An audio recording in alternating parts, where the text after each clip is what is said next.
Hello student, आपका स्वागत है स्पीड स्टडी चैनल पे। तो चलिए आज का सेशन हम लोग स्टार्ट करेंगे, लेकिन स्टार्ट करने के पहले इस सेशन का मोटिव जानना जरूरी है।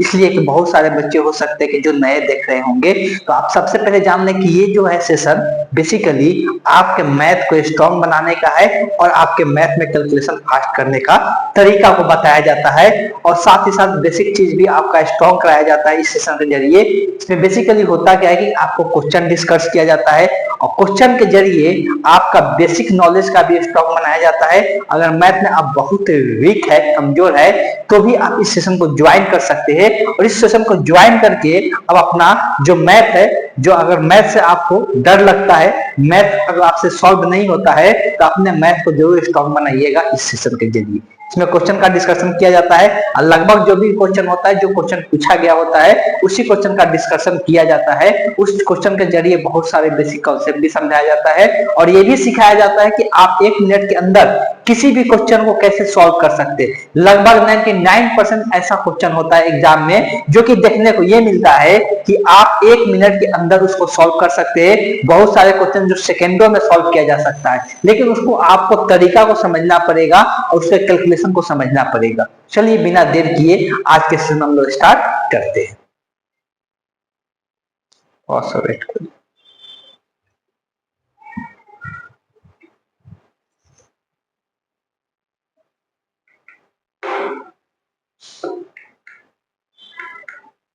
चलिए पहला क्वेश्चन आप देख सकते हैं, आपको दोनों लैंग्वेज में क्वेश्चन देखने को मिलेगा। जिस लैंग्वेज में कंफर्टेबल हो उस लैंग्वेज का आप यूज कर सकते हैं।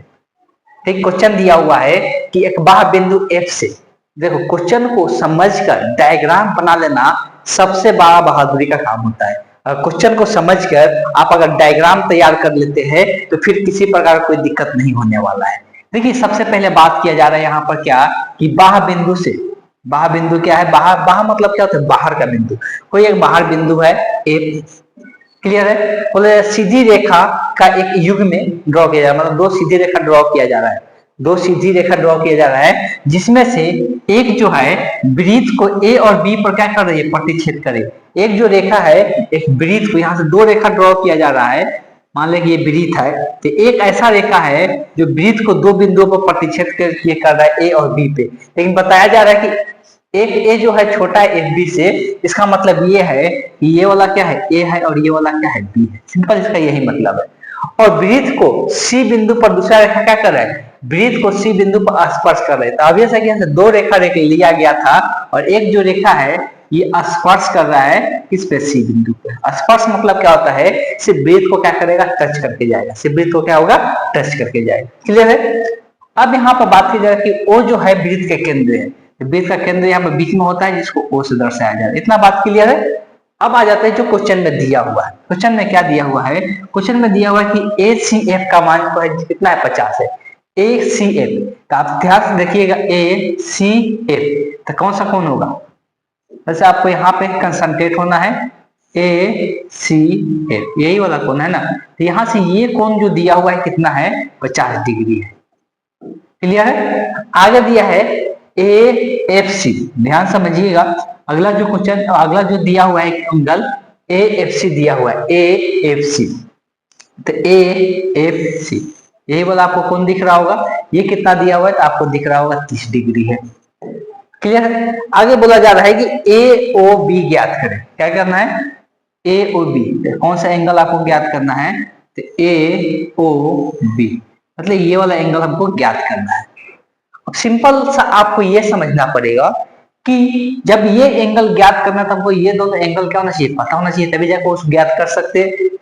ये एक तरीका है। अब इस त्रिभुज को अगर ध्यान से देखेंगे तो यहाँ से एक और काम करते हैं, क्या करते हैं, इसको हम यहाँ से मिला लेते हैं, इसको हम यहाँ से मिला लिए। और एक आपको चीजें पता होना चाहिए, वो क्या होना चाहिए, थोड़ा कॉन्सेप्ट आपको समझा देते हैं कि अगर एक वृत्त होता है, वृत्त पर कोई स्पर्श रेखा होता है, ध्यान समझिएगा, स्पर्श मतलब टेंजेंट बोलते हैं, जो इसको सिर्फ क्या करता है, टच करके जाता है। तो जो इसको स्पर्श रेखा होता है और उसको केंद्र से मिलाते हैं, इसके साथ जो बनने वाला कोण होता है, इस पर हमेशा क्या होता है, लंबवत होता है, तो 90 डिग्री का कोण बनता है। तो स्पर्श रेखा के साथ जो वृत्त के केंद्र से मिलाने वाला लाइन होता है, उसके साथ हमेशा कितना, 90 डिग्री का कोण बनाता है। तो आप यहाँ से अब देख कर खुद समझ सकते हैं, क्या समझ सकते हैं। तो ऑब्वियस है कि यहाँ पे टोटल जो यहाँ पे कोण बनेगा कितना बनेगा, 90 बनेगा, इसलिए कि ये स्पर्श रेखा है और ये वाला लाइन क्या है, वृत्त को मिलाया जा रहा है। अगर ये 50 है, ये वाला एंगल कितना बचेगा, खुद सोच के बचेगा। अगर टोटल 90 है तो ये 50 है, तो ये कितना बचेगा, 40 बचेगा। कोई दिक्कत नहीं है। अब ध्यान समझिएगा, यहाँ पे जितना भी त्रिभुज के अंदर जाएगा, त्रिभुज जो अंदर त्रिभुज बनता है ना, वो समद्विबाहु त्रिभुज बनता है। मतलब ऐसा त्रिभुज बनता है जिसका दो भुजा आपस में क्या होते हैं, बराबर होते हैं। अब अगर इस त्रिभुज को लेते हैं, बहुत सा सिंपल सा केस है, अगर इस त्रिभुज को लेते हैं, ध्यान समझिएगा, तो यहाँ पर ये वृत्त का त्रिज्या है और यहाँ पर भी ये क्या है, वृत्त का त्रिज्या है। तो अगर वृत्त का त्रिज्या है तो दोनों का लंबाई सेम होगा, और जब लंबाई सेम होता है, किसी भी त्रिभुज का दो भुजा बराबर हो जाता है तो कैसा त्रिभुज होता है, तो समद्विबाहु त्रिभुज होता है, जिसको इंग्लिश में आइसोसेलेस ट्रायंगल के नाम से जानते हैं। क्लियर है। तो अगर ये दोनों आपस में बराबर हो गया तो समद्विबाहु त्रिभुज का गुण क्या होता है कि जो भुजा बराबर होता है उसके नीचे वाला जो एंगल होता है आपस में बराबर होता है। मतलब ये 40 है तो ये भी कितना होगा, 40 होगा। बात क्लियर है। ये भी कितना हो जाएगा, 40 हो जाएगा। ध्यान समझिएगा, तो ये वाला एंगल 40 हो गया। अब यहाँ पर एक त्रिभुज को हम लोग थोड़ा सा नजर दौड़ाएंगे। कैसा नजर दौड़ाएंगे, तो यहाँ पर ध्यान दीजिएगा, एक त्रिभुज को हम लोग नजर दौड़ाएंगे। एक कलर लेते हैं, ये वाला त्रिभुज पे, इस वाले पर थोड़ा सा नजर डालना है। इस त्रिभुज में ये एक 50 दिया हुआ है, ये एक 30 दिया हुआ है। और किसी भी एक त्रिभुज के अंदर तीनों कोणों का योगफल कितना होता है, तो 180 डिग्री होता है। तो अगर ये 30 है, ये 50 है, 30 और 50 80 हो गया, तो ये एंगल कितना होगा कि 180 पुर जाएगा। तो अभ्यास है कि ये 30 50 80 है, तो ये कितना होगा, 100 होगा। 100 होगा तभी जाकर तीनों मिलाकर कितना होगा, 180 डिग्री होगा। क्लियर है। ये कॉन्सेप्ट आप यूज कर लिए।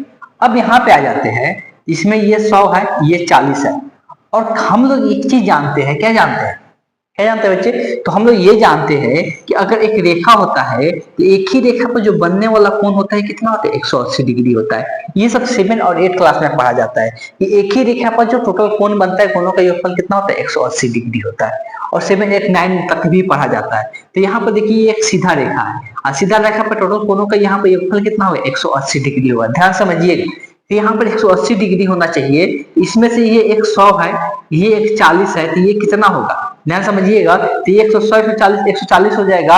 यहाँ पर कितना रखेंगे, टोटल 180 हो जाएगा। तो ऑब्वियस है ये वाला एंगल कितना होगा, 40 होगा। जब ये 40 होगा तभी जाके ये तीनों मिलाकर कितना होगा, 180 डिग्री होगा। तो यहाँ पर ये फॉलो हुआ कि एक ही रेखा पर जो कोनों का योग होता है कितना होता है, 180 डिग्री होता है। ठीक है, टोटल यहाँ पे 180 डिग्री बनना चाहिए, इसके लिए ये 40 हो जाएगा। अब यहाँ पे ये जो त्रिभुज है, अब जो यहाँ पे ये जो त्रिभुज है, थोड़ा सा वेट कर लेते हैं, ये यहाँ पे जो त्रिभुज है, इस त्रिभुज को भी अगर ध्यान से देखेंगे तो ये केंद्र से यहाँ तक वृत्त तक आया हुआ है। मतलब ये वृत्त का क्या है, त्रिज्या है, और त्रिज्या आपस में क्या होते हैं, बराबर होते हैं। त्रिज्या आपस में क्या होते हैं, बराबर होते हैं। तो इसके ये वाला कोण इस वाले कोण के क्या होंगे, बराबर होंगे। इसलिए कि कैसा त्रिभुज है, समद्विबाहु त्रिभुज है, आइसोसेलेस ट्रायंगल होता है। आइसोसेलेस ट्रायंगल का जो दो कोण होता है आपस में क्या होते हैं, बराबर होते हैं। अगर ये 40 है तो ये भी कितना हो जाएगा, 40 हो जाएगा। ये भी कितना हो जाएगा, 40 हो जाएगा। अब इस त्रिभुज के अंदर हमको ये वाला कोण चाहिए, तो एक त्रिभुज के अंदर अगर तीनों कोणों का योगफल कितना पुरना चाहिए, 180 पुरना चाहिए। कितना पुरना चाहिए, 180 पुरना चाहिए। तो इस तरह से हम लोग बता सकते हैं कि अगर ये 40 और 40 कितना हो रहा है, 80 हो रहा है, ये वाला एंगल कितना होगा कि 180 पुर जाएगा। तो अभी से 100 डिग्री होगा। तो इसका मतलब ये है कि कोण ए और बी का जो एंगल का मान होगा कितना होगा, 100 डिग्री होगा। अब इसको हमको समझाने में इतना टाइम लगा, अगर आप इसको बनाइएगा अपने से इतना टाइम लगेगा नहीं, तुरंत तुरंत एंगल लिखिएगा और आंसर निकाल के रख दीजिएगा। इस क्वेश्चन का जो करेक्ट ऑप्शन होगा, option see the correct option होगा। तो जो भी यहाँ पे चीजें जरूरत का चीज था वो यहाँ पे आपको डिस्कस किया गया, बताया गया। तो यहाँ पे आप हर एक चीज का रिवीजन होगा। बस आप इस सेशन में सिर्फ जुड़े रहिए, देखिएगा आपको मैथ का हर एक चीज का रिवीजन आपको क्लियर ढंग से हो जाएगा। चलिए हम लोग आगे का क्वेश्चन देखते हैं। इसका स्क्रीनशॉट लेना चाहते ले सकते हैं। शायद आवाज चला गया है, दिक्कत है यार माइक का।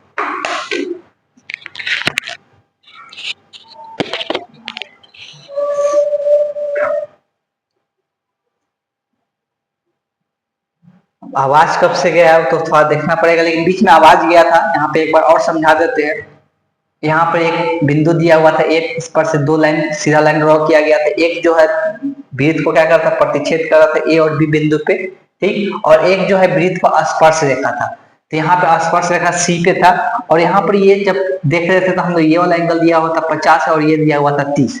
इसके जरिए हम वृत्त का ये वाला यूज किए कि 90 डिग्री होना चाहिए, यहाँ पर ये 50 है तो ये वाला कितना हो गया 40 हो गया। और यहाँ पे एक त्रिभुज बना था, त्रिभुज के अंदर ये 40 था तो ये भी कितना हो गया था 40 हो गया था। अब इस त्रिभुज के अंदर हम लोग देखे थे तो इस त्रिभुज के अंदर ये दो कोण दिया हुआ था, तीनों कोणों का योगफल 180 डिग्री होना चाहिए था, तो यहाँ पर कितना 100 बच रहा था, तो ये 100 आ गया, 40 आ गया, और एक ही लाइन पे टोटल कोण जो बनता है 180 का बनता है, ये 100 और 40, तो यहाँ पर कितना बचेगा 40 बचेगा, तभी जाके 180 होगा, तो ये 40 हो गया तो ये भी 40 हो गया, इसलिए कि ये समद्विबाहु त्रिभुज बन रहा था। ये 40 हो गया तो इस त्रिभुज के अंदर तीनों कोणों का योगफल 180 होना चाहिए, इसलिए ये वाला एंगल कितना हो जाएगा 100 हो जाएगा। इस क्वेश्चन का जो करेक्ट ऑप्शन होगा option see the correct option आपको देखने को मिल जाएगा। यहाँ पर थोड़ा आवाज चला गया था इसलिए इसको फिर से दोबारा से एक बार हम यहाँ पर डिस्कस कर दी। चलिए चलते हैं नेक्स्ट क्वेश्चन हम लोग देखेंगे।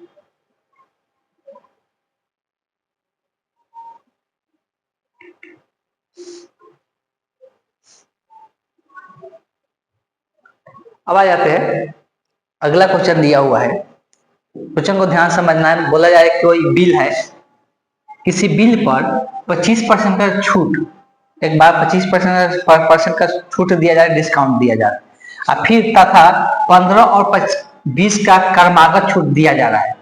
तो ये जो दो बार, एक बार 25 का छूट दिया जा रहा है, एक बार 15 और 20 का छूट दिया जा रहा है, तो ये दोनों जो छूट में अंतर है वो अंतर कितना रुपए का है 28 रुपए का है। तो बिल का राशि क्या है बताना है, बिल का राशि क्या होगा। देखिए जब भी हम लोग परसेंटेज का क्वेश्चन बनाते हैं तो ज्यादातर हम लोग क्या करते हैं 100 मान के बनाते हैं, 100 मान के बनाने से क्या होता है आसान होता है सॉल्व करना। तो हम लोग बिल का राशि इनिशियली हम लोग 100 मान के चलेंगे, 100 पे है, अभी भी 100 पे मान के चलते हैं तो जो परसेंटेज होता है वो एक्चुअल मान के बराबर होता है। अब आ जाते हैं, पहले डिस्काउंट कितना का दिया गया 25 रुपए का, कितना का 25, ये तो 25 रुपए का डिस्काउंट है, इसमें कोई बात नहीं है, परसेंटेज में ही 25 है, तो परसेंटेज में 25 रुपए का डिस्काउंट है। उसके बाद एक दो सक्सेसिव डिस्काउंट दिया जा रहा है, एक 15 का एक 20 का। तो सक्सेसिव डिस्काउंट जब भी दिया जाता है, लगातार छूट दिया जाता है, तो उसके लिए एक फॉर्मूला बताया जाता है कि अगर A% का छूट है फिर से B% का, ये अगर लगातार छूट दिया जाता है सक्सेसिव, तो दोनों को सिर्फ जोड़ नहीं दिया जाता है। ये कोई नहीं बोल सकता है कि 15 और 20 का छूट मिल रहा है मतलब कितना 35% का छूट मिल रहा है, ये गलत है। सक्सेसिव डिस्काउंट का मतलब ये नहीं होता है कि 15 और 20 का छूट मिल रहा है तो मतलब टोटल कितना डिस्काउंट हो गया 35% हो गया, ये गलत होता है। सक्सेसिव डिस्काउंट कैसे निकलता है, अगर दो अलग अलग परसेंटेज होता है तो इसका फॉर्मूला होता है A+B minus A into B बटे 100 होता है। तो ये टोटल परसेंटेज निकालने का ये फॉर्मूला होता है, जब अलग अलग दो डिस्काउंट दिया जाता है, सक्सेसिव डिस्काउंट दिया जाता है, तो जो टोटल डिस्काउंट आएगा इस फॉर्मूला से आता है। बात क्लियर है। तो अब यहाँ पे आ जाते हैं, तो एक 15 का है एक 20 का है, एक हो जाएगा 15 एक हो जाएगा 20 माइनस 15 गुने 20 बटे क्या हो जाएगा 100 हो जाएगा। तो दिख रहा है 20 से 5 मरतबे कट जाएगा, 5 से 3 मरतबे, तो ये 15 20 कितना आ जाएगा 15 20 35 है, 35 में 3 घटेगा 32, मतलब जो सक्सेसिव डिस्काउंट आएगा दोनों को एक साथ मिलाकर वो 32% का डिस्काउंट किया जाता है। एक तरफ पहले 25% का डिस्काउंट किया जा रहा है, दूसरी तरफ 32% का डिस्काउंट किया जा रहा है, दोनों का अंतर जो है 28 दिया हुआ है। तो परसेंटेज में अंतर कितना का है 25 और 32 का अंतर, तो 25 और 32 का अंतर देखेंगे तो कितने का 7% का है। तो 7% परसेंटेज का 7% का मान एक्चुअल में कितने के बराबर है 28 रुपए के बराबर है। अब हम क्या माने हैं, हम जो माने हैं जो बिल का राशि है ऑब्वियसली हम 100 पे माने हैं, 100 पर ही हम निकालेंगे, तो एक्चुअल 100% का मान हमको चाहिए, तो 100% का मान कितना होगा, तो अगर 28 7 का मान 28 है तो 100 का निकालना था, बटे क्या हो जाएगा 7 और गुने क्या हो जाएगा 100 हो जाएगा, 7 चौका कितना होता है 28 होता है, ये कितना आ गया 400 आ गया, तो ये 400 रुपए का क्या हो रहा है, बिल का राशि क्या है 400 रुपए है, इसलिए राशि का मतलब क्या हो गया, राशि को हम क्या मान लेते हैं शुरू में ही कि ये 100 रुपए है, इसे परसेंटेज में अभी में आते तो हम लोग क्या करते हैं 100% का मान कुल मान होता है, ठीक। तो 7% का मान कितना आ रहा था 28 रुपए था, तो 100% का मान कितना आ रहा है 400 रुपए के बराबर आ रहा है। इस क्वेश्चन का जो करेक्ट ऑप्शन होगा option be the correct option हो जाएगा। क्लियर है। चलिए चलते हैं नेक्स्ट क्वेश्चन देखेंगे, इसका आप स्क्रीनशॉट लीजिए तो हम आगे बढ़ते हैं।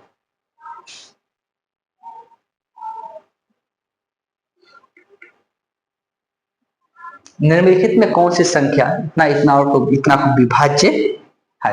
अब देखिए जब भी ऐसा क्वेश्चन दे तो हमेशा ऑप्शन पे ध्यान रखना है, ऑप्शन पे ध्यान रखते हुए सॉल्व करना है। बहुत जल्दी से सॉल्व कर दीजिएगा। सब क्वेश्चन को सॉल्व करने में आपको थोड़ा सा भी टाइम लगने वाला नहीं है। इस क्वेश्चन में हम लोग करेंगे क्या, बेसिकली बोला जा रहा है कि वैसा संख्या बताना है जो 5 से भी डिविजिबल हो, 2 से भी डिविजिबल हो, 10 से भी डिविजिबल हो और 11 से भी डिविजिबल हो, 11 से भी वो भाग पूरी तरह से लग जाए। अब देखिए अगर ध्यान से देखेंगे तो 2 से संख्या वही डिविजिबल होता है। अब 2 का डिविजिबिलिटी रूल पता आपको होना चाहिए। जिस संख्या के अंत में इवन नंबर होता है, मतलब क्या है कि सम संख्या होता है। अब चारों के अंत में सम संख्या है 2 4 6 8 10, तो अब ऐसा है कि ये सब के सब 2 से डिविजिबल हो। अब आगे है 5 से भी डिविजिबल होना चाहिए। तो 5 से डिविजिबिलिटी का रूल क्या है, तो 5 से क्या कब भाग होता है, जिस संख्या का अंत में 0 या 5 होता है वही क्या होता है 5 से भाग लगता है। अब इसमें आपको दिख रहा होगा इसमें 0 और 5 तो है नहीं, ये दोनों ऑप्शन क्या हो गया हट गए। तो ये 5 से भाग लगेगा इसलिए 0 है, ये भी 5 से भाग लगेगा और ये 10 से भी लगेगा इसलिए 10 से भाग लगने का क्या नियम होता है, जिस संख्या के इकाई स्थान पर क्या हो 0 हो वो हमेशा के 10 से क्या होगा भाग लग जाता है। ये दोनों संख्या 10 से भी भाग लगेगा। मतलब इससे तो हम ये दोनों में अब डिफरेंस नहीं कर पा रहे, मतलब हमको 11 से चेक करना पड़ेगा। और 11 से चेक करने का नियम क्या है, 11 से कैसे पता चलता है, पूरा क्या भाग लगा के चेक करेंगे क्या, नहीं। तरीका क्या है 11 से चेक करने का, तो बहुत सिंपल है। इसको अल्टरनेट में लेके क्या करते हैं जोड़ते हैं, अल्टरनेट में लेके जोड़ते हैं और उसका अंतर निकाल देते हैं। पहले 8 9 और 5 14 14 7 21, ये आ गया 21 माइनस इसका अंतर निकालना था 8 2 10 10 एक 0 था, 10 से बचेगा तो ये 10, अंतर कितना है 11। अगर जो इसका अंतर जो आता है अगर वो 11 से डिविजिबल होगा, जो इसका अंतर आता है अगर वो 11 से डिविजिबल होगा तो ये पूरा संख्या क्या हो जाता है 11 से डिविजिबल हो जाता है। तो जब तक इसका अंतर कितना है 11 और 11 से डिविजिबल होता है, इसीलिए ये संख्या क्या हो जाएगा 11 से भी डिविजिबल होगा। मतलब यही क्वेश्चन का क्या हो जाएगा आंसर हो जाएगा। आप चाहते हैं तो इसको भी चेक कर सकते हैं, लेकिन एग्जाम में कभी भी ये गलती नहीं करना है। जब ये आंसर हो गया तो अगला ऑप्शन चेक करने की जरूरत नहीं है। जब एक से ज्यादा ऑप्शन सही होने का चांसेस रहता है तो उसमें आपको ये भी ऑप्शन क्या करना पड़ेगा चेक करना पड़ेगा। लेकिन जब एक से अधिक ऑप्शन का संभावना ही नहीं है तो आपको पता चलेगा कि ये आंसर ही सही है, तो आगे चेक करने की जरूरत नहीं है। सिंपल, बहुत सिंपल सा क्वेश्चन दिया हुआ था, बस आपको विभाज्यता का नियम आपको पता होना चाहिए।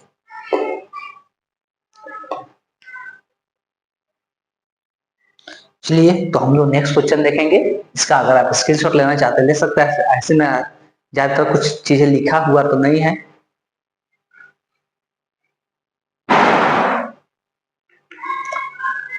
अब देखिए दो रैखिक समीकरण दिया हुआ है और रैखिक समीकरण में बताना है कि इसका अगर अनंत हल है, इस रैखिक समीकरण का कैसा हल है अनंत हल है, तो इसमें ए और बी का योग कितना होगा बताना है। ठीक है, क्वेश्चन को बनाने के लिए तो बहुत आसान है। रैखिक समीकरण का हलों का हम लोग बात करते हैं, उसका सॉल्यूशन का बात करते हैं। रैखिक समीकरण का व्यापक जो रूप होता है ऐसे लिखा जाता है a1x b1y प्लस c1 बराबर 0। दूसरा जो होता है समीकरण a2x plus b2y plus c2 बराबर 0। ये रैखिक समीकरण होता है, दो चर वाले रैखिक समीकरण। ठीक है, अब यहाँ बात करते हैं, बताया जाता है इसका 3 प्रकार का हल होता है। इसका 3 प्रकार का हल होता है।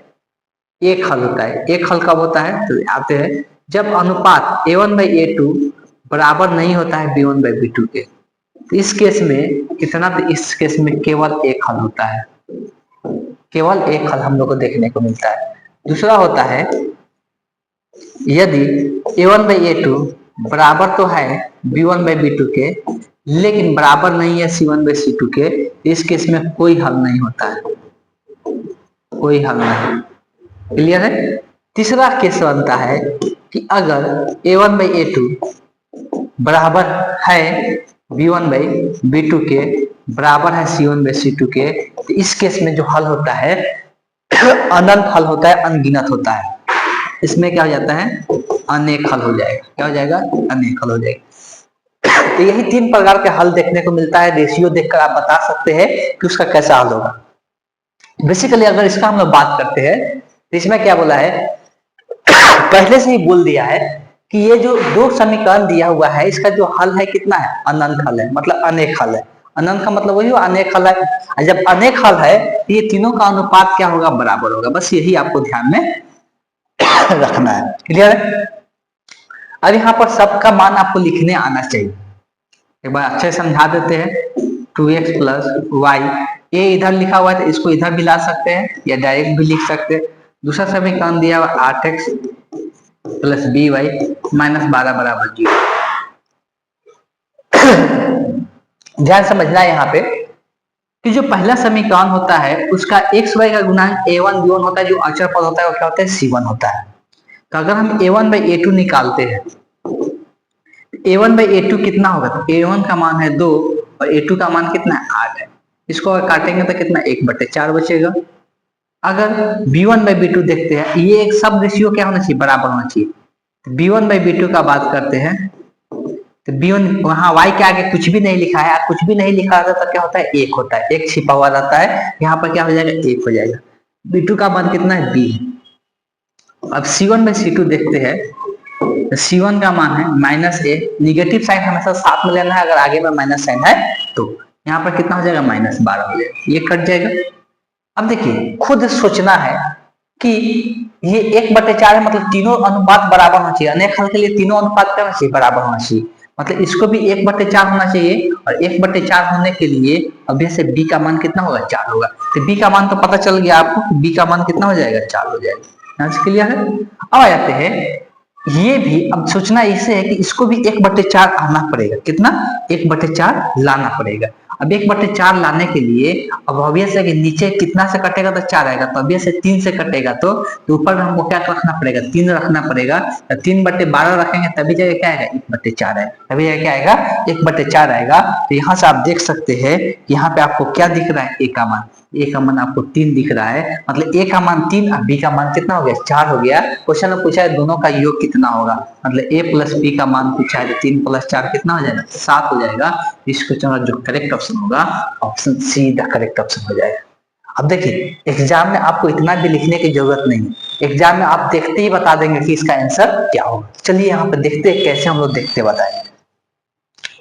आपको तुरंत दिमाग में तो ये बात जरूर जाना चाहिए, क्वेश्चन को देखते ही आपको दिमाग में ये तुरंत बात जाना चाहिए, क्या जाना चाहिए, इसको समझना है कि अनुपात तीनों का इसमें क्या होता है बराबर होता है। अनुपात तीनों का क्या होता है बराबर होता है, मतलब पहले x1 बाई x2 वाला, मतलब यहाँ पे a1 बाई a2 का अनुपात बराबर होगा, 2/8 लिखा हुआ है, मतलब इसका अनुपात कितना है 1/4 आएगा। और यहाँ पर कुछ नहीं होता था 1 होता है और ये 1/b हो रहा है, तो इसको 1/b मतलब इसका अनुपात बराबर होने के लिए b की जगह कितना होना चाहिए 4 होना चाहिए, तभी जाके 1/4 आएगा। क्लियर है। इसका भी अनुपात बराबर होना चाहिए, यहाँ 1/क्या आ रहा है 12 आ रहा है, माइनस साइन छोड़ते हैं इसलिए माइनस माइनस कट ही जाता है। यहाँ पे 1/12 हो रहा है और a/12 के लिए हमको 1/4 बनाना है, तो ऊपर में क्या रखना पड़ेगा a का मान 3 रखना पड़ेगा, तब ना यहाँ पे कट के फिर 1/4 होगा, मतलब यहाँ पर a का मान कितना होना चाहिए 3 होना चाहिए। ये पता चल गया कि 3 और यहाँ पे ये क्या था 4, दोनों का योग पूछा तो 3 और 4 का योग कितना हो जाएगा 7 हो जाएगा। इसको चलना जो करेक्ट ऑप्शन होगा option see the correct option हो जाएगा। इसमें टाइम लगेगा क्या, इस प्रकार क्वेश्चन बनाने के लिए आपको 30 सेकंड के अंदर आप कंप्लीट कर सकते हैं। 30 सेकंड के अंदर आप बहुत सारा टाइम आप बचा सकते हैं, बस आपको दिमाग लगाना है और ज्यादा से ज्यादा क्वेश्चन को क्या करना है सॉल्व करना है। क्लियर है। चलिए चलते हैं हम लोग नेक्स्ट क्वेश्चन देखेंगे।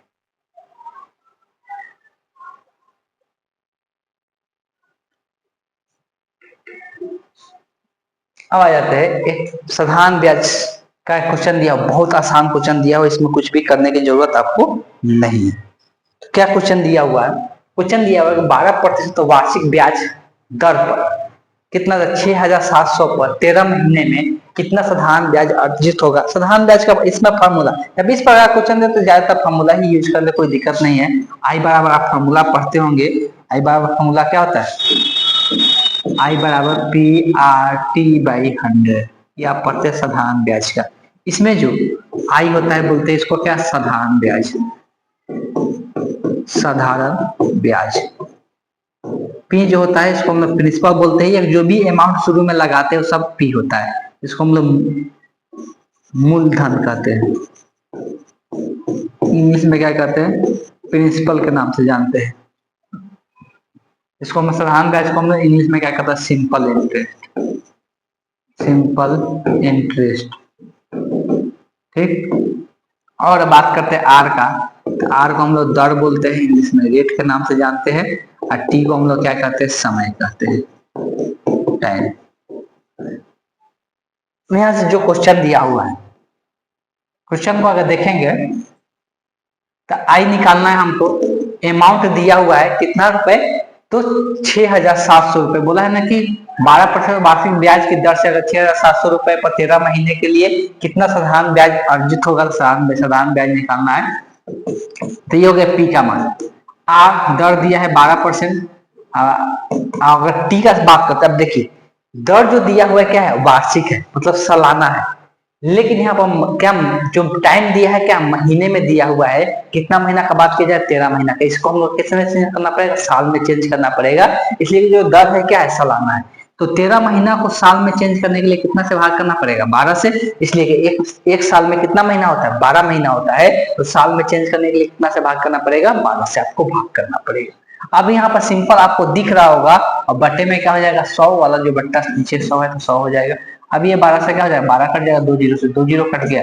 अब यहाँ बहुत सिंपल है, या तो गुना करें या तुरंत निकाल ले। अगर गुना करने आता है तो तुरंत निकाल सकते हैं। 13 7 कितना हो जाएगा, तो 13 7 91 होता है, 9 बचेगा, ठीक। 13 छक 78, उसमें 9 जोड़ दिया जाए, 13 छके है ना, सॉरी 13 7 91, हाँ ठीक है, 13 तो इसमें 9 जोड़ देंगे, 9 जोड़ देंगे तो कितना आ जाएगा, 81। चलो तो ठीक है ना, हाँ? कितना हुआ, 63 75, 9 जोड़ेंगे, सॉरी 9 जोड़ेंगे तो कितना हो जाएगा, 78 में 9 अगर जोड़ देते हैं तो 87, तो कितना आ गया, 771 रुपए का option A the correct option हो गया।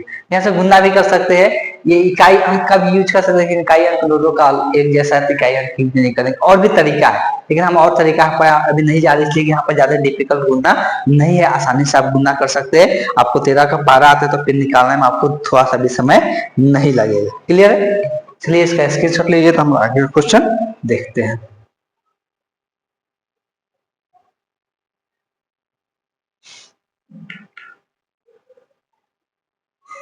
अब देखिए ये जो क्वेश्चन है, ये त्रिकोणमिति का क्वेश्चन है। आप इसमें जितना ज्यादा दिमाग यूज कर सकते हो उतना आपके लिए लाभदायक है। अगर दिमाग यूज नहीं कर सकते तो फिर आप इस क्वेश्चन को बनाते रह जाइएगा, आप आंसर नहीं निकल पाइएगा।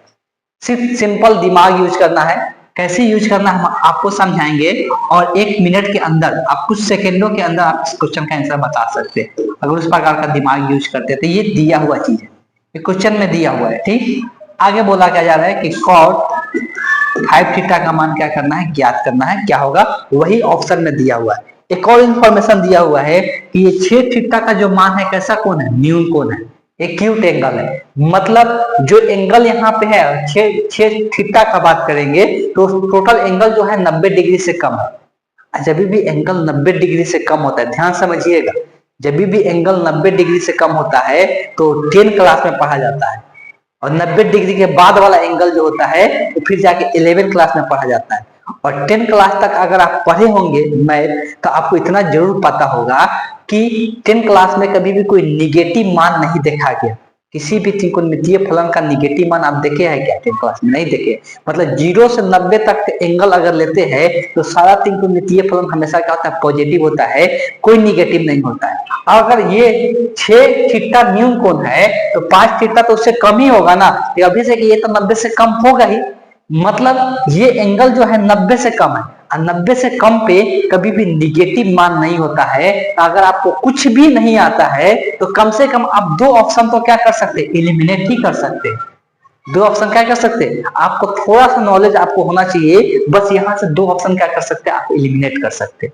जैसे ही आप 2 ऑप्शन एलिमिनेट करते हैं तो आपके पास 2 ऑप्शन बचता है, और 2 ऑप्शन बचता है तो अगर आपको कुछ नहीं आता है तो आंख मूंद के कोई भी टिक कर दीजिए, हो सकता है कि आपका आंसर क्या हो जाए, सही हो जाए। इसलिए 2 में कोई एक टिक करना क्या जाता है, थोड़ा सा प्रोबेबिलिटी, प्रायिकता जो होता है बढ़ जाता है आंसर सही आने का। लेकिन हम यहाँ पर नहीं रुकेंगे, हम पूरा आंसर को बताएंगे कि आंसर क्या होने वाला है। ध्यान समझिएगा, यहाँ पे कॉट का बात किया जा रहा है, किसका बात किया जा रहा है, कॉट का बात किया जा रहा है। एक है √3, एक है एक है √3 और एक है 1। देखिए यहाँ पे √3 तभी आता है कॉट का मान जब ये एंगल का मान कितना होता है, ध्यान समझिएगा, 30 डिग्री होता है। 1 तभी आता है जब एंगल का मान कितना होता है, 45 डिग्री होता है। क्लियर है? मतलब 5 थीटा का मान या तो 30 डिग्री होगा या तो 45 डिग्री होगा। इतना बात तो क्लियर हो गया ना। अगर 30 डिग्री होगा तब 5 थीटा का मान 30 डिग्री होता, तो थीटा का मान कितना होगा? तो इसको 5 से भाग कर देते हैं, तब 5 6 30, मतलब थीटा का मान यहाँ से 6 डिग्री आएगा। अगर 45 डिग्री होगा तो इसको 5 से भाग कर देंगे, तो थीटा का मान यहाँ पर कितना? 9 डिग्री आएगा। मतलब यहाँ पर एंगल कितना आएगा? 9 डिग्री आएगा। क्लियर है? अब अगर हम यहाँ पे देखते हैं तो ये 6 डिग्री हो सकता है या 9 डिग्री हो सकता है। जब हम यहाँ पे रखेंगे तो अगर 6 रखते हैं तो कितना आएगा? 10। ध्यान समझिएगा, 6 रखते हैं, थीटा का मान कितना? 6 डिग्री रखते हैं, तो ये हो जाएगा 10 सोचो 24 डिग्री, 10 यहाँ पे कितना हो जाएगा? 36 डिग्री। अब आप इसको ढूंढते रह जाइए, इसका कभी भी मान 1 होगा क्या? किसी भी तरीका से, किसी भी एंगल से आपको इसका मान तक याद नहीं है, और ये दोनों का गुणनफल कभी 1 होने का चांसेस नहीं बनता है। तो ये ऑप्शन तो ये भी खत्म हो गया। मतलब 30 डिग्री वाला, 30 डिग्री किस पर था? ये तो एक ही ऑप्शन बच रहा है, वही सही हो जाएगा। और वो भी कैसे सही होगा हम यहाँ पर समझाने जा रहे हैं।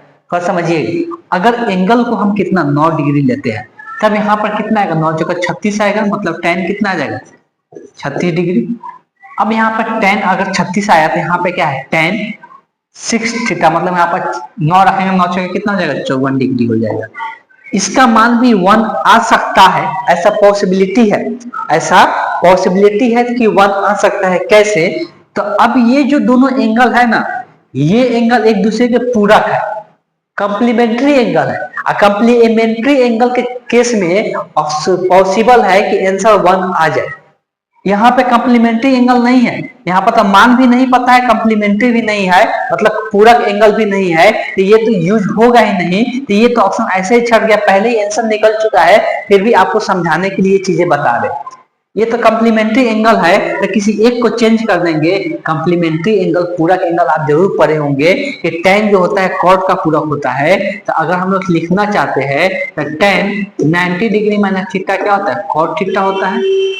या ये भी लिख सकते हैं कि कॉट 90 डिग्री माइनस थीटा क्या होता है? tan थीटा होता है। पूरक का मतलब यही होता है, सिंपल चीज है। तो हमको tan को चेंज करना है, tan थीटा, यहाँ थीटा का मान 36 डिग्री, इसको कॉट में जब भी पूरक रहता है तो किसी एक को क्या करते हैं? हम चेंज कर देते हैं उसके पूरक में। यहाँ पर tan की जगह लिख सकते हैं कॉट, tan की जगह क्या लिख सकते हैं? कॉट, क्या है? 90 डिग्री, थीटा का मान है 36 डिग्री इंटू tan 54 डिग्री। एक को चेंज नहीं करेंगे, खाली चेंज करेंगे।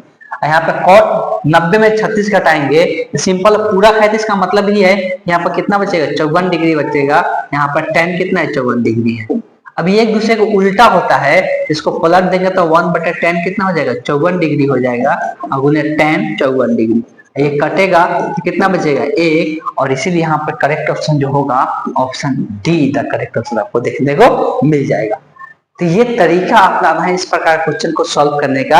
आप बेसिक कोई तरीका नहीं है इसका सॉल्व करने का, ये ऑप्शन एलिमिनेशन से ही क्या हो सकता है? सॉल्व हो सकता है। बिना ऑप्शन को सॉल्व करने चलिएगा तो करते रह जाइएगा, बहुत ज्यादा डिफिकल्ट होते जाएगा।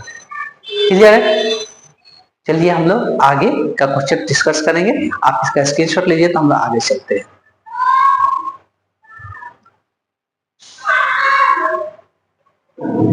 अब देखिए, एक संख्या दिया हुआ है 9 1 8 7, मतलब उसका अंक दिया हुआ है, और ये जो बोला जा रहा है कि ये किससे डिविजिबल है? तो ये बोला जा रहा है कि ये 8 से डिविजिबल है।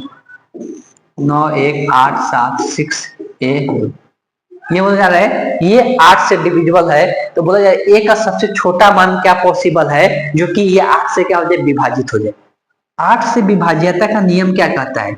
इसका अगर अंतिम 3 अंक 8 से विभाजित होता है, इसका अंतिम अगर 3 अंक 8 से विभाजित होता है, तो पूरा संख्या क्या हो जाएगा? 8 से विभाजित होगा। तो ए का मान ऑप्शन के हिसाब से देखेंगे तो क्या क्या है? 0 है, 1 है, 2 है, सबसे छोटा रखते हैं, पहले 0 रख देते हैं, फिर 1 रखेंगे, फिर यहाँ पे एक जगह खाली, सिर्फ एक ही जगह, ठीक, 2 रख सकते हैं, एक जगह 3 रख सकते हैं। यही 4 ऑप्शन में दिया हुआ है, यहाँ पे 0 1 2 3 4 हो सकता है। अब चेक कर लेते हैं कौन 8 से डिविजिबल होगा। 8 7 56, 4 बचेगा, 42 होगा, 8 पे 40 होता है, कटेगा क्या? नहीं कटेगा, मतलब 2 वाला 0 वाला तो ऑप्शन खत्म हो गया। ये 8 7 56, 5 बचेगा तो 52 आएगा, 52 8 के पहाड़ा में आता है क्या? नहीं आता है, मतलब ये भी खत्म हो गया। 8 से 56, 6 बचेगा, 62 होगा, 62 8 के पारा पे आता है क्या, ये भी खत्म होगा। अगला ऑप्शन चेक करने की जरूरत नहीं, ऑप्शन ए तक करेक्ट ऑप्शन हो जाएगा इस क्वेश्चन में। चेक भी कर सकते हैं, 8 से 56, 7 बचेगा तो 72 होगा, 72 8 के पारा में आता है, 8 9 72, इसका मतलब यही 8 से क्या होगा, डिविजिबल होगा। यहाँ पर जो ए का मान होगा क्या हो जाएगा, ए हो जाएगा। क्लियर है? इस तरह से आपको क्वेश्चन में अप्रोच यूज करना है। आपको विभाज्यता का नियम भी पता होना चाहिए, और इस क्वेश्चन में आपको विभाज्यता का दो क्वेश्चन देखने को मिल गया, विभाज्यता का नियम भूलना नहीं है। इसी प्रकार का क्वेश्चन डेली बाय डेली आपको डिस्कशन इस चैनल पर देखने को मिलेगा। तो अगर आपको वीडियो पसंद आए तो वीडियो को शेयर कर दे, जितने अपने फ्रेंड है सारे फ्रेंड सर्कल में शेयर कर दे। अगर वो अपना मैथ स्ट्रॉन्ग करना चाहते हैं तो जरूर इस चैनल से जुड़िए। इस चैनल पे आपको मैथ स्ट्रॉन्ग करा कर ही माना जाएगा। भले ही आपको अगर कोई क्वेश्चन समझ में नहीं आया, अगर हम यही बोलेंगे कि अगर जितना भी यहाँ पे क्वेश्चन डिस्कस हमने किया, अगर कोई क्वेश्चन समझ में नहीं आया तो आप कमेंट बॉक्स में जरूर लिखिए और पूछिए सर ये क्वेश्चन समझ में नहीं आया। तो हम क्या करेंगे, अगले क्लास में उस क्वेश्चन को फिर से इसमें ऐड करेंगे सेशन में, और उस क्वेश्चन का डिस्कशन फिर से करेंगे। और उस क्वेश्चन का डिस्कशन कुछ इस प्रकार से करेंगे कि उससे जितना बेसिक रिलेटेड चीज है उसको हम बताने की कोशिश करेंगे, उसको हम क्या करेंगे, बताने की कोशिश करेंगे और उसको समझाने की कोशिश करेंगे। जैसे आपको यहाँ पे एक चीज समझाना चाहते हैं, होता क्या है, बच्चे को क्यों नहीं समझ में आता है। अगर हम लोग बात करते हैं तो बच्चे को क्यों नहीं समझ में आता है, मान लें कि एक क्वेश्चन यहाँ पे दिया हुआ है,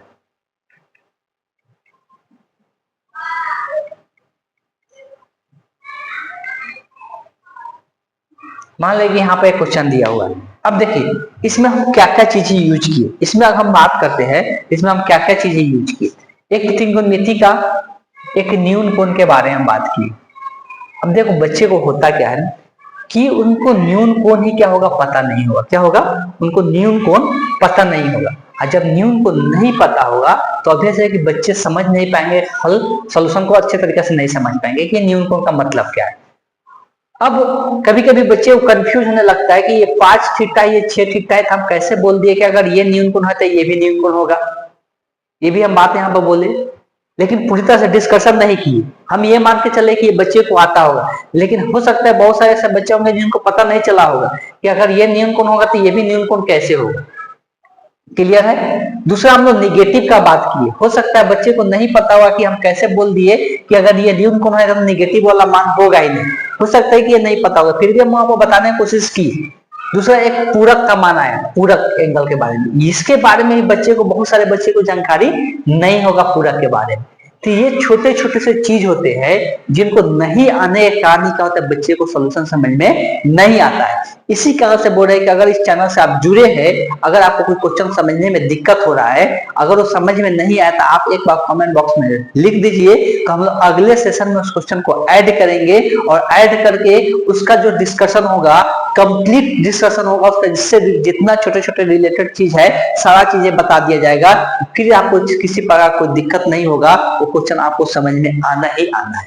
चलिए इसी बात के साथ हम लोग आज के सेशन को एंड करेंगे। लेकिन वही है कि अगर आप चैनल को सब्सक्राइब नहीं किए तो जल्द से जल्द सब्सक्राइब कर ले और बेल नोटिफिकेशन को भी ऑन कर ले कि नए वीडियो का अपडेट आपको मिलते रहे। Thank you.